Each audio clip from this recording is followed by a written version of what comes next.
Welcome into Philthy, a Philadelphia Eagles podcast presented by I Said What I Said Sports Podcast. I'm Brad Wakai. That's Tyson Gentry. We are two Eagles fans first and foremost. We're going to be taking you through the Philadelphia Eagles football season this year, giving our analysis on what's going on the field for the Philadelphia Eagles. And we got our first episode coming out of Philthy, where we're going to be taking a look at the roster injury updates. We have some injuries in the preseason. We got some big news, Tyson. I mean, Jonathan Taylor's on the market. Like, there's some questions at running back. Like, we have a slew of them, but like, if you can go get a guy, how possible is it for the Eagles to be aggressive and go get him? And then, of course, we got to start off with expectations here, and that's what we're going to start with. So let's just dive right in, and I'll throw this over to you, and we'll jump in the best case scenario right now, because obviously the Eagles are coming off the Super Bowl. There's an expectation that this is one of the best teams. They're the favorites to win the NFC right now. So let's just dive in. Let me throw it to you. What are you expecting best case if this is something that the Eagles can pull off this year? Like, wow, what a season. Well, it's easy to say Super Bowl. That's obvious. I think if you're an Eagles fan, like that's best case scenario for this team. So I'm going to take it maybe in a little bit different direction. I think best case scenario, in addition to all the wins and all that stuff, I think the rookies hit. It's been a minute in Philly. Obviously, you've had like Landon Dickerson could play right away. You learned Devontae Smith could play right away. You can run down the list, and there's a lot of guys you knew could play. But there's a different level of hype right now, I think, around Jalen Carter, around Nolan Smith, around Sidney Brown even. And so, like, if you hit on really just a couple of those guys and you can keep this thing turning and burning, this is not the 2018 team from the last time when the Eagles won the Super Bowl in 2017. That was an older roster. They were just it felt like at the end of the year, really halfway through the year, it was like, oh man, they're kind of holding on for dear life. This team is old. This team is young. This Eagles team, they're obviously led by a 25-year-old behind center. And another part of best case is, I'm not going to say Jalen Hurts makes another jump, but last season of Jalen Hurts, even if that's just who he is, you're pretty pumped.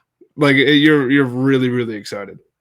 Definitely. I mean, that's what I was going to say for my best case. Like, obviously, we're going into the season with expectations that the Philadelphia Eagles should be contending for a Super Bowl, right? Like, they're going to play a harder schedule. And, that was the thing that everybody knocked them for last year. It was like, well, they played an easy schedule. Well, we're going to see what they can do this season. They start off pretty soft, and there's a stretch in the middle towards the end that gets really tough. So we're going to see what the Eagles are made of this season. But I think the best case for me is that Jalen Hurts continues to play at the level he did last season. Because if you get that production from your quarterback, you are not just a contender this season. You're a contender for a decade. That's how good he was. And we went through our top 5 quarterbacks on the I Said What I Said podcast, Tyson. Jalen Hurts was both in our top 5. We think he's the best quarterback in the NFC, and that was based on last year and what we're projecting moving forward. Well, if he can do that again this year, man, I mean, you're looking at potentially with the way this team structures their free agents, how they've built and promoted within from their young players. We're looking at a potential NFC dynasty here. And I don't want to get over my skis here, but that's just the way it's setting up because, Tyson, the NFC, I don't know if people have heard out there, it's not very good at the top. Like the Eagles, it's the Niners. That's what it looks like right now. And we're not giving any love to Dallas. We'll save that for our other shows.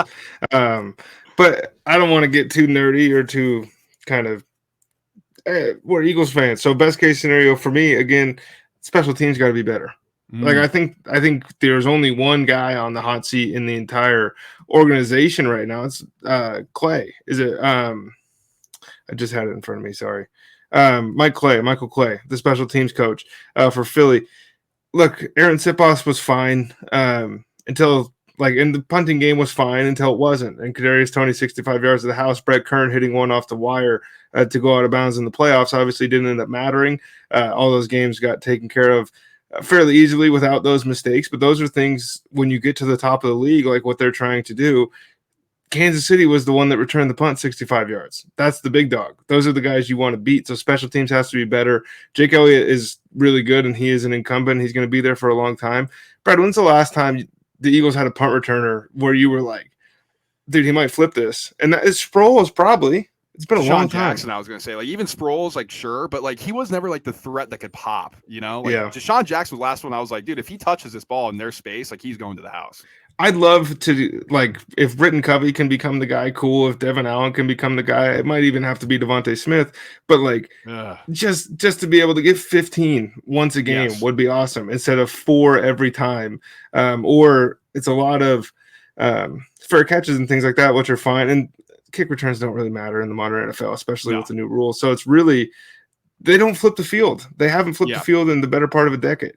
And that's the thing too. Like I was literally thinking this the other day, and I didn't text you about it, but it was just something. It was like a late night thought. I was like, wouldn't it be great if we had like a Devin Hester type? You know, just not like now we're being nitpicky because everybody would love to have the Eagles roster, and it's like, man, what sucks on this roster is our kick returner. It's like, okay, man, like now you guys are getting a little too spoiled here, but that's the reality. I mean, we saw the benefit of having a guy who can pop in the Super Bowl, and that happened against the Eagles, and that was a game-changing type of play. And the Eagles just don't have that right now. And I think, honestly, Sirianni was a little conservative by keeping Covey as the punt returner. Like, he's not going to get you anything. I think Allen, with his speed, I mean, if he can hold on to the ball, just get him the rock. Like, he's a freaking Olympic-level sprinter. Like, why not see what this kid can do? And so I thought it was a mistake last year when they cut him, just for this simple reason. Go be an explosive weapon back there and see if you can break through the line. But I'm looking at special teams to make an improvement as well. That's something that I think they can get better at. And, honestly, to circle it all back for moving the worst case, I think them getting back to like the fundamentals of Eagles football where everything's rock solid and you can have those explosive plays in the special teams group would be great to see this season. Yeah. And I mean, you mentioned running backs, but there's 5 right now on the active roster, or on this point in the roster, all got listed as co-starters with DeAndre Swift, Rashad Penny, Kenny Gainwell, Boston Scott, and Trey Sermon. If one of those guys if DeAndre Swift can return punts or kicks, I mean, that's Boston Scott's role. But if somebody can move into a special team ace, that's how you're going to make the team, because I don't know if we have scheduled time to talk about running backs, but it sure sounds like Kenny Gainwell is the clubhouse favorite to kind of be your early down worker at the beginning of the year, which is a little counterintuitive to kind of what everybody was thinking when they brought in Rashad Penny. But again, like, there's going to be a surprise cut in that room, and I don't know who it's going to be at this point. I kind of honestly lean a little bit more towards Penny with the reports that he's kind of getting phased out of a lot of first team stuff. But the flip side of that could be the way that Nick Sirianni runs his practices, runs touches and things like that for players, it's a lot different than normal teams. And as Eagles fans, we can kind of bitch about practices being an hour, so we don't have as many updates. But the results speak for themselves. At this point in his tenure, they just haven't been hurt like they were in the Doug Peterson, Chip Kelly years. And we'll talk about kind of roster outlooks when we get into the updates section here. We'll go into a lot more details as well. But running back room is definitely something that I have circled. I think when we get to worst case, Tyson, I mean, for me, it's obvious. They don't win the division. I mean, I think Dallas, we're not going to talk about them too much here, but I think Dallas is going to be really good this season. Like, that defense could just be ridiculous with Dan Quinn back for another term. So to me, the luck kind of runs out with the injuries, and, it does flip. Now, there's been nothing that we can point to say, okay, this is going to happen besides just good old fashioned injury regression. But worst case scenario for me is they don't win the division. Jalen Hurts looks like he takes a step back, especially with the new offense under Brian Johnson, the new offensive coordinator, with Shane Steichen departing. And we kind of sit there and look at it like, oh boy, was it just an easy schedule last year? Or is this team just not very good? Did we overhype them too much? To me, that's a nightmare scenario. So I'm going to take it a little bit different direction. I agree with all those points. But this is Philadelphia. And so I think that if Sean Desai is a little bit slow out of the gates, things can get really loud. And I'm laughing to myself. I don't know how you feel about this, but like Derek Barnett taking snaps at middle linebacker during joint practices and stuff, and people getting excited, Eagles fans, when for the first 8 weeks of Jonathan Gaines' tenure here, it was like, why is this idiot dropping Fletcher Cox back into coverage? But we're excited because it's a new face. So maybe if the defense realistically, and we'll get into realistic expectations, but unless they're going to be the 85 Bears or the 91 Eagles, there's probably a chance they're going to take a step back, because it's really hard to put 70 sacks up on the tally again, especially losing Hargrave. You don't know what the safety situation is going to be. So you're relying on Reed Blankenship, who we were just talking about off air. I think you play. and then it'll be Terrell Edmonds, I think, to start, with Sidney Brown kind of working his way in there as the season goes along. But like same old, right? Like maybe Cam Jurgens isn't ready to play at right guard, but it's really hard to list out a lot of worst case stuff when your camp battles this year were punter and right guard, linebackers, which have been a camp battle for, Howie's entire time here as a general manager. So worst case scenario is like they don't do well in the division. Guys kind of catch up. They stay stagnant. Brian Johnson can't coach. Sean Desai can't coach. And those are real issues that could happen. But like, check the numbers, man. Look at the games aren't played on paper, but it's a lot easier to win when you're whooping everybody else's ass on that paper. Yeah, and diving into the Desai thing, I'm one of the guys who I've been very vocal about my dislike of Jonathan Gannon's philosophy as a defensive coordinator. Like, I thought his What do you mean? Sit back. Dude, you didn't like I've been anti-Gannon. Everybody's like, oh, because you lost the Super Bowl, you're anti-Gannon. All of a sudden, I'm like, I've been anti-Gannon since he got here. Yeah, we were anti-Gannon since Chase Claypool popped. Like, that's like, I've been anti-Jonathan Gannon since that point. Oh, gosh. So I'm excited for Desai. Now, for those who don't know, and if you're listening to this podcast, you're probably an Eagles fanatic. So he's a disciple of Vic Fangio. Now, Vic Fangio was almost a defensive coordinator of this team. Apparently, there's some things going on. Gannon felt whatever, compensation picks. You could go look into that situation, but they weren't able to secure Vic Fangio, so they go get a disciple, Sean Desai. Now, he had an opportunity with Chicago, and he actually did a good job in his early tenure, and then he got phased out. I think what the Eagles have on this roster fits what he wants to do. Big, athletic, long corners as well. I mean, they could run NASCAR better than anybody else in the league. Like, you get 5 defensive linemen out there that run 4, 8, and below. It's crazy. Right, and that's like, look what Fangio did in Denver. What did he have, Tyson? Long freaks, a defensive line that could rotate, and some ball hawks in the secondary. It sounds like the Eagles to me.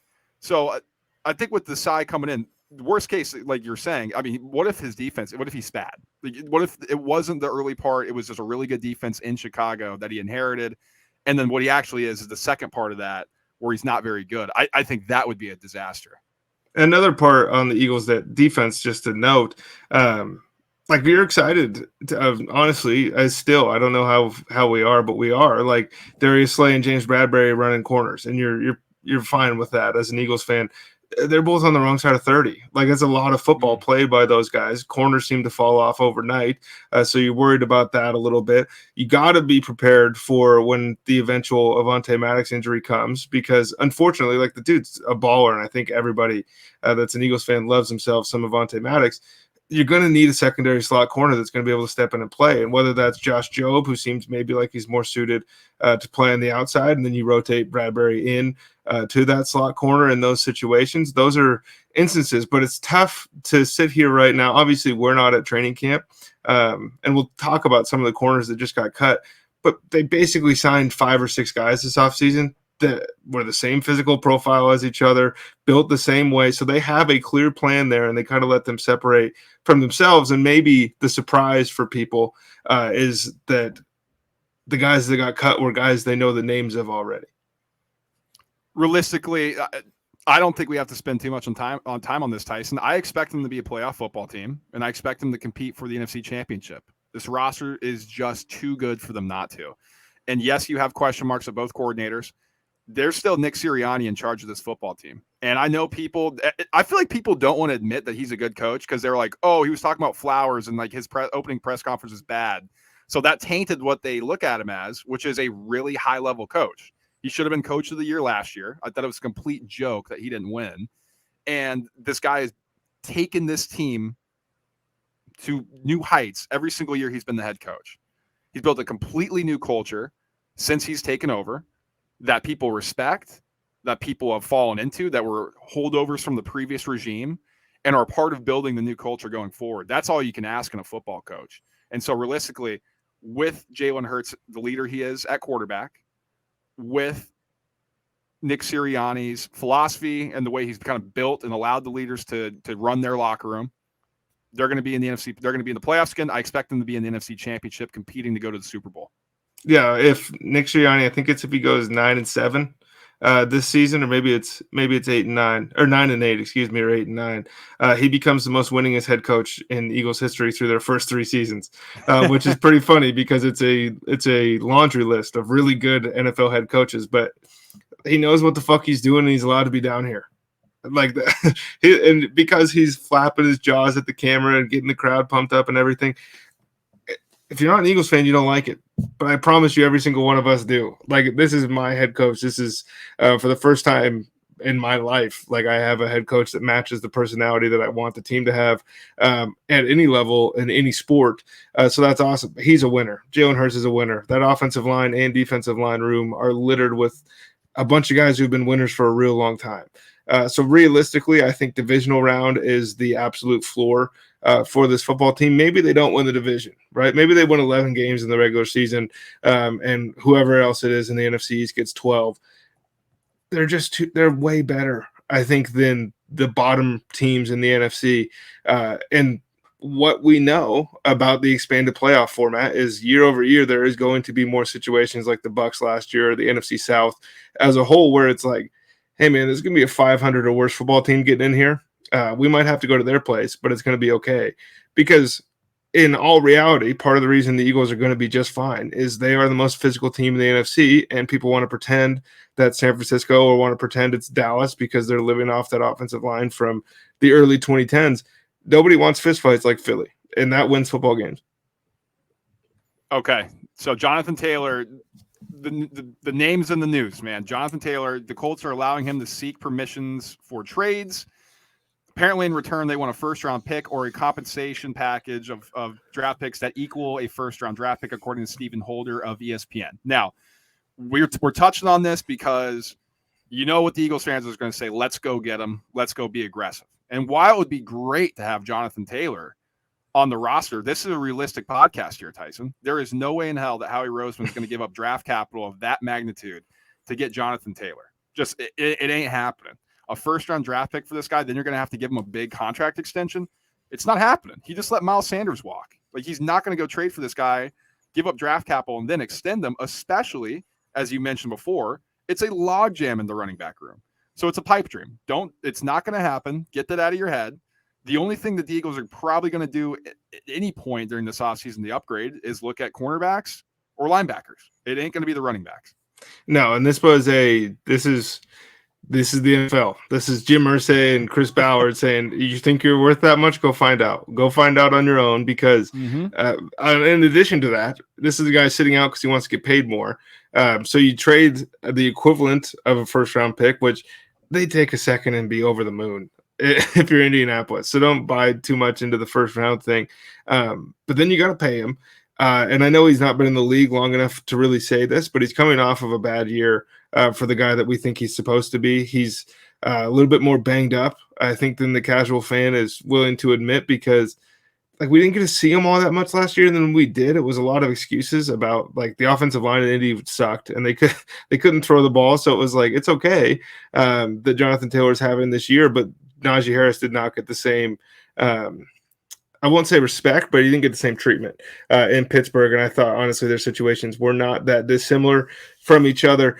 Look, dude, if Philly brings in any sort of running back, it would probably have been through the draft. And this was a draft with a ton of them. And I'm not talking about Bijan or Jahmyr Gibbs at the top half of the first round, but like you run through the guys all the way from Devon Achane in the third round to Mo Ibrahim in the seventh. There was a ton of guys along that line that they could have picked, but they went offensive line with Tyler Steen. They take a safety, Sidney Jones. They kind of run through positions that are more important to them, because at the end of the day, Miles Sanders was a second-round pick who never really hit the heights that people wanted him to in Philly and was getting phased out by Kenny Gainwell anyways. And I don't think that's something that even Eagles fans were fully taking into account, as Kenny G was balling at the end of last season. So I'm more than happy rolling in with this team. And I really think Trey Sermon makes a roster, just listening to Nick Sirianni speak. I don't know how much I love that, but I think it's going to happen, because they're a lot like the receiving room. And now I'm blanking. the Cardinals receiving room, where it just kind of feels like they got 5 guys built the same way. I know Rashad Penny's a little bigger, but you're worried about if he can stay healthy. And I think Trey Sermon allows that. He's got the boomstick option, because sometimes it just would be nice to not have to run quarterback power every time on the goal line. Yeah, and let's get into that. Let's get into the roster injury updates here, because there are some injuries. But let's first touch on the running back room, because like you mentioned, like there's rumors that Rashad Penny is going to get cut for Trey Sermon because he's on a rookie deal. He has team control for 2 more seasons on that rookie contract, which allows for cap flexibility. And if you cut Penny, you don't owe him anything because you didn't guarantee him much, and it's not going to be a huge cap hit of dead cap. So, me personally, like, just picturing Penny behind this offensive line, even if you give him 8 weeks and you get him healthy for the playoffs, my God, it would be disgusting what this guy could do. Sermon, everybody wanted him to pop after he left Oklahoma. It didn't happen in San Francisco, which is weird because every running back gets hurt there. And he just kind of bounced around. Now, I could see it working for him in Philly. Now, he's got fumbling issues. He showed that in the second preseason game against the Browns. That's a question about him. And you can't do that. But I think, honestly, Tyson, you're right. It looks like Trey Sermon is going to be on this roster, and they're going to cut Rashad Penny. Which, look, man, it's part of it that we're not totally privy to, being at practice every day like a lot of beat reporters get to be. I would love to see Rashad Penny play, but again, like when you're relying on the eyes and the ears of other people, it can be tough, because this is a guy that every time we see him and he's healthy, he kills. He's number 1 in the league in yards after contact and yards per carry and all that stuff every time he's playing. But at a certain point, whether you're 25 or you're 30 and you have all these injuries that have racked up at the running back position, that cliff comes, and it comes quick. And so, like, look around the league. Outside of Derrick Henry and Nick Chubb, you're not seeing very many long-tenured guys staying with their teams. And to be honest, Brad, this could be a case of maybe a J.J. situation that they had in 2017 where they go out and they get somebody to fill a role. Like Leonard Fournette doesn't have a job. There's a ton of guys that will become available at a certain point if they feel like they're missing something. But they built this room on purpose. Like, they went out and they got DeAndre Swift. They didn't sniff Dalvin Cook. It doesn't sound like they even were interested in Ezekiel Elliott. Doesn't sound like they're even interested in Kareem Hunt or Leonard Fournette, because they liked their room. And it's different than every other running back room in the NFL. I don't think they ask their running backs to do some of the things that other teams will. It would be fantastic if DeAndre Swift was a 40, 50 catch guy this year and the overall running back room got 100 targets. It got half that a season ago, and the offense was the second best in the league. Yeah, and so that's definitely a position to keep your eye on. Who gets cut out of that room? I'm guessing, and this is a report from some people over at The Athletic, they probably going to cut it down to 4. Or if they do want to keep somebody on the practice squad, if they want to, it could potentially be a Sermon or Boston Scott scenario. I'd say Bosco. I think that'd be crazy to me, man. I mean, I love that guy. I want that guy on the team until the end of time. Roster updates. So Zach McPherson, who's going to play a big role, he tore his Achilles in the game against the Browns, which sucks. Now, they waived him with an injury designation so he can come back. Now, the other surprising one here, I think, for a lot of people is Greedy Williams, the cornerback they brought in who was with the Cleveland Browns last year. They cut him as well. And Tyree Cleveland, wide receiver, just unfortunate. He got hurt. He's killing too. He was doing great. They cut him with after he suffered a concussion and neck injury. I don't know, honestly, if he would have made the roster. It's just an unfortunate timing for him. But the receiving room, I think, is actually pretty good. But that's the main thing for cuts. They brought in some other – Miles Jack retired, who they were looking at to sign at linebacker and bring in. I was actually kind of getting on the Jack bandwagon here, but he announces his retirement, so that he's out of the picture. Who had a better Eagles tenure, Miles Jack or Frank Gore? Well, Frank Gore is a Hall of Famer, so we just got to give it to him, right? He was on the team for like a quarter of the amount of time as Miles Jack, which isn't saying a lot because Miles Jack was here for a week.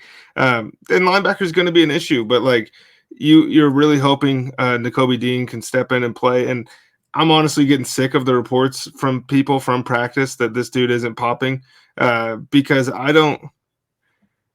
Like, he's not the linebacker he's not where Christian Ellis gets to play right now and get a lot of that love for as far as like that's the guy picking the running back up out of the backfield and getting himself in the passing lane and stuff, kind of playing off ball and being more involved. Dean's job is to line the defense up, diagnose the play, shed a block, and be back there. So it's really hard to sit here and, oh man, he's not popping off when nobody has pads on and we can't actually tell if anybody's hitting each other. It's a way different thing.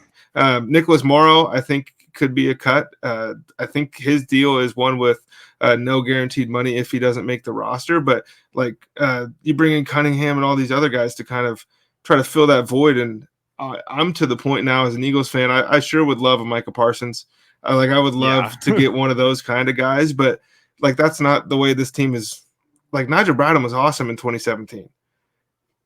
That was a 1-year flyer fill-in deal that they grabbed, and they've been trying to replace that. Outside of like, you got to go back to like Jeremiah Trotter to get a guy that was like the established middle part of this defense. That's just not the way they build, and that's fine with me because I still think that Nolan Smith has the capability to play a Micah Parsons-esque role if Sean Desai decides. I think Zach Cunningham's going to make this football team, Tyson. I really do. Man. He can play. So he fell out of favor with Tennessee. That's it. That's a huge distinction, right? Is Miles Jack was the same thing where they're cap casualties. They're not necessarily getting cut because they can't play. These are new regimes, new general managers walking in being like, I don't want to pay that guy that much. I didn't select him. Like, not my guy. Like, see ya. I'm gonna go pay somebody I selected, or I'm gonna go pay somebody this or do that, or set up something so I can go get my guy in free agency. Cap casualty. It happens in the NFL all the time. Sirianni's been raving about Cunningham. I think him next to Dean. That's my biggest worry is this linebacking unit going into this season. I think with Cunningham there, that eases my heartbeat a little bit. Like that lowers it because he's a veteran, he's experienced. I do think he has a lot left in this tank, and in a Desai system where he can just roam, which he does best. Come on, man. I think I want him to make the team. I want him to be back there and help Nakobe Dean out in this defense.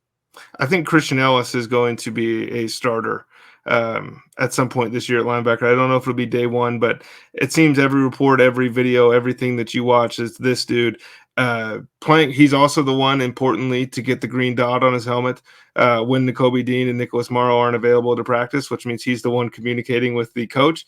And positional versatility goes a long way towards making a roster, especially at a position that's not stacked but filled. How's that with players? And then with the corner thing, you mentioned a couple guys getting cut. I know people were surprised about Greedy Williams. Look, dude, like Josh Jobe is good. I don't think Eli Ricks is nearly as good as he looked in his week one of the preseason, where I think he graded out at like a 98.9 for PFF. But like Mekhi Garner might make this roster. There's a lot of guys in that cornerback room that can fill a role that they're going to need in Philly.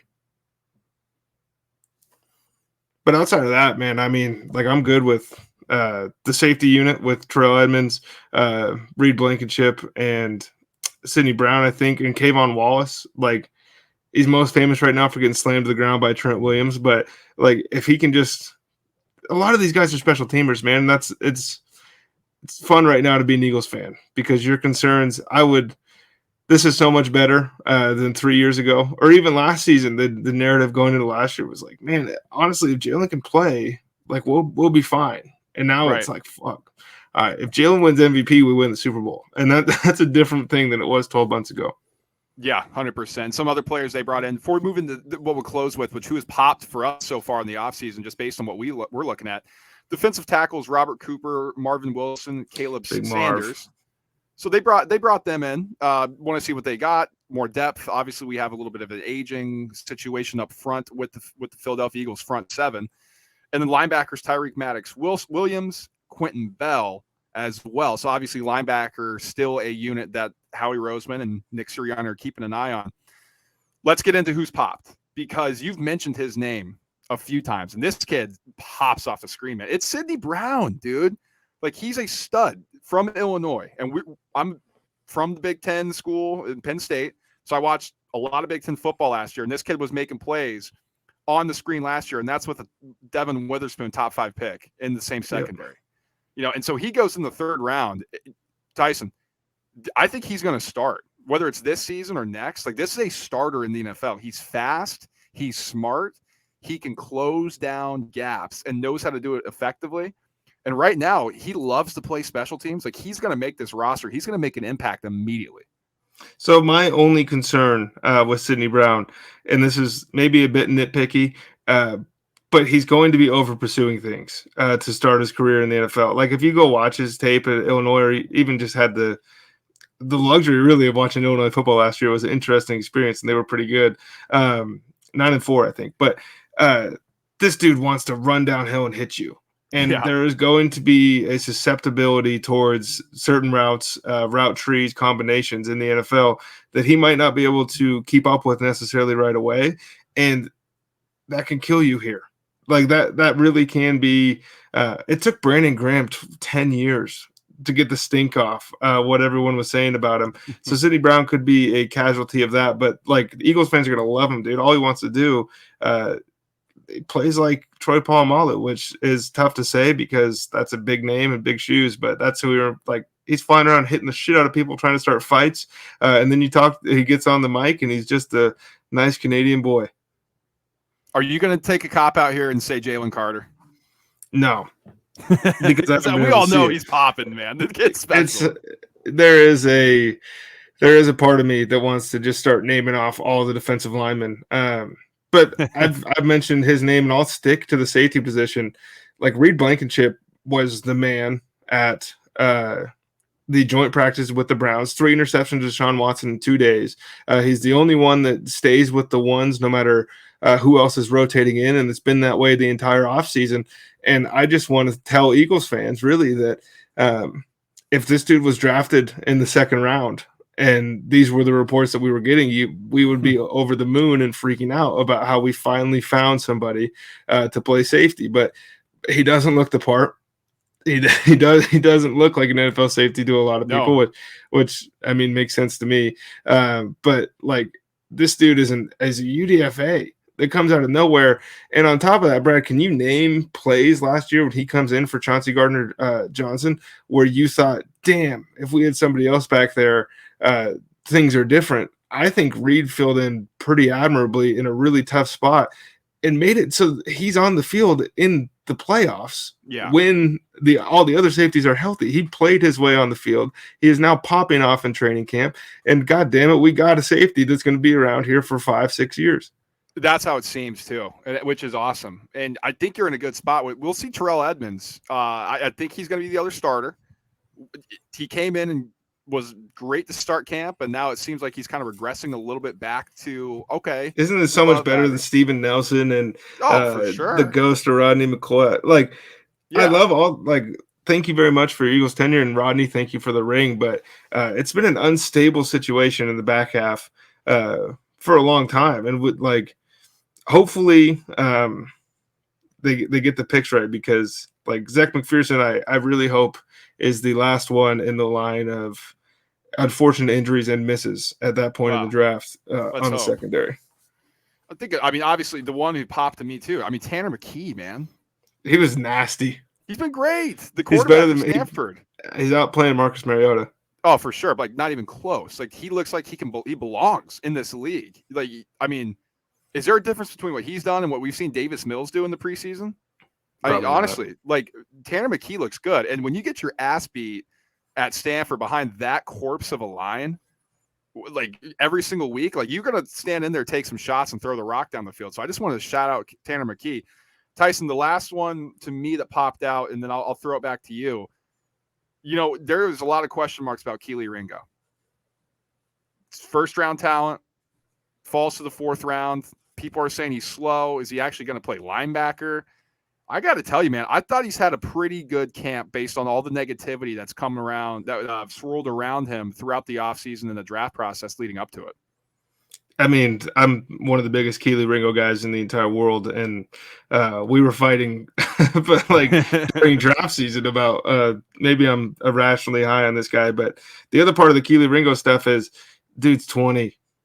He's like, this isn't finished product coming out of Georgia where you got to see him play for 4 years. Kelee Ringo was a flash in the night at Georgia. He showed up, picked off Bryce Young, took it to the house, flipped the national championship, ended that thing, and then comes back, does it again, but gets banged up, and maybe he's not exactly the best locker room guy and stuff. it's a little different maybe when you can pull that weight around at Georgia. Like, I am a national champion. You don't get to tell me what to do talking to a freshman versus maybe conversing with Darius Slay or James Bradbury.